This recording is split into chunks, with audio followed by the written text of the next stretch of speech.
Baana bawala bano ababiri be tutagenda kwatuukiriza mannya tubasanze mu bitundu by'Empigi wabula nga buli omu aliko engeri gye yeekabasanyizibwamu.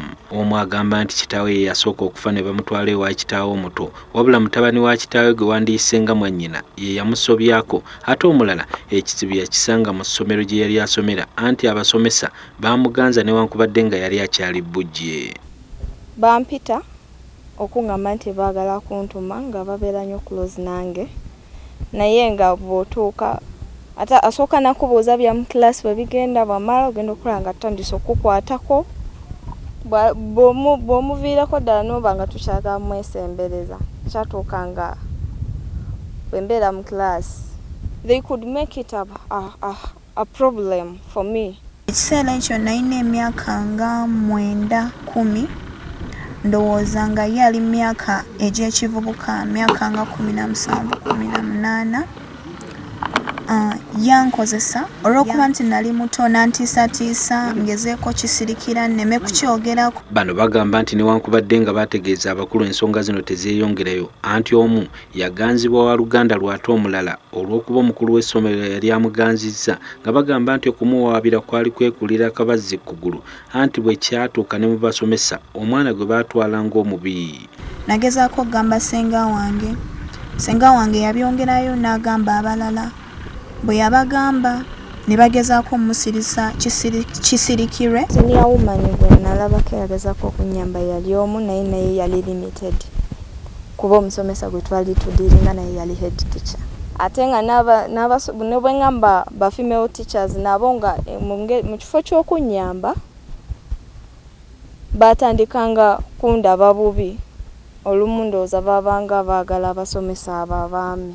Embeera eyeroozesa abantu bangi nti abawala be basinga okufuna obuzibu buno wabula ate Ssennoga Hassan ava e Nakaseke ku kyalo Kalege bw'atandika okukulombojjera embeera egyo yayitamu ng'akabasanyizibwa omukyala eyamutwala okumukolera emirimu egy'awaka.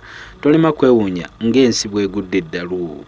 Emmere yange gy'obadde olya engatto z'oyambala buli kimu ky'omuba kyenkukolera njagala mbeere naye nga gwe sina mwami sina mukyala nze nteeka okuba nga gwe mwami wange kati naggamba kozesa lulimi n'omugamba kankozese ekimu kyange ekyekyamangu omusajja nti akozesa lulimi nokozesa olulimi kyokka naagatamu n'okugamba nti kati owanda olina ssente olina kumira onako okukabasanya olina kumira n'omira kuba tolinaki tolina ssente. Ssennoga agamba nti embeera eno teyakomaawo wabula yamuviirako n'okufuna akawuka akaleeta mukenenya.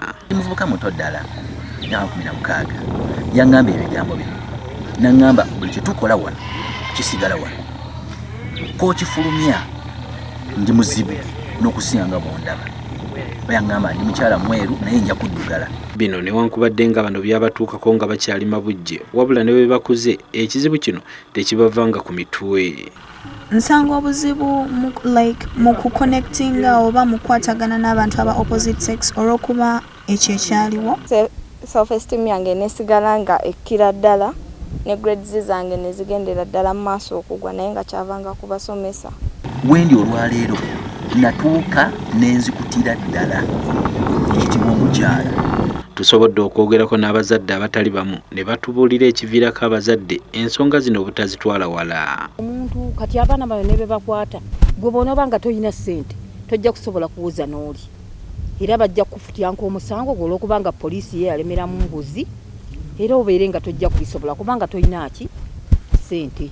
Tumala okutuuka ku poliisi ne bakugamba musooke mukole ki muteese nze ate mba njagala tukole ki tweyongereyo naye olw'okuba embeera zinanga awo mbona kukola ki awo muganda n'agamba tezifudde. Wano ab'ekitongole ekya Totya ensonga eno ye yabaviirako okuvaayo okusobola okusomesa abavubuka singa embeera eno eba ebatuuseeko butya bwe bayinza okugivaamu.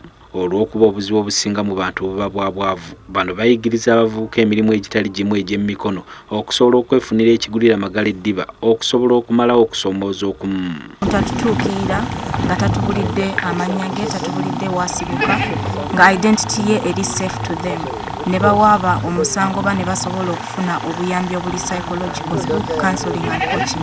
Support the startups, the ideas and enterprises coming up from the young people with mentorship, as well as with some resources to build prototypes, to test ideas and to find ways how they can create something that can sustain themselves. Omulimu guno ogw'okukabasanya abaana gwa kukwatira wamu okusobola okukutuula ku nfeete. Mu kibijjamiru ky'abasinga, Delta TV, Amasukulu.